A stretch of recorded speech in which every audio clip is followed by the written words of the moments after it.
এদিকে সামনে সামনে দেখো, সামনে দেখো।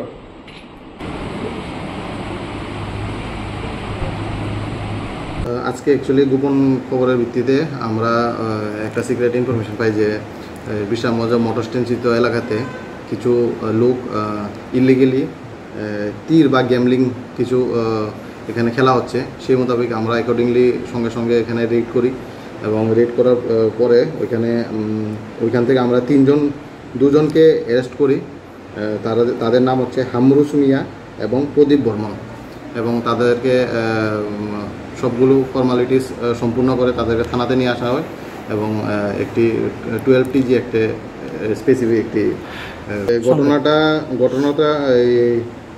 যখন আমি জানলাম, তো সেই সময় আমি ঘটনাটা ভেরিফাই করার জন্য যখন গিয়েছিলাম তখন সেই ব্যক্তিটা ঘটনাস্থলে উপস্থিত ছিল না।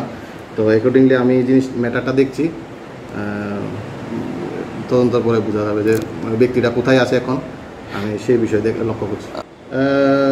যেভাবে বলছিলাম যে আমি যখন ঘটনাটা হয়েছিল সেই ঘটনাতে আমি উপস্থিত ছিলাম না, কিন্তু ঘটনা আমি জানার সঙ্গে সঙ্গে আমি থানার বাইরে আমি গিয়ে ঘটনাটা জানার চেষ্টা করি, কিন্তু সেই সময় সে ঘটনাস্থল থেকে ছিল না। তো আমি দেখছি যে ম্যাটার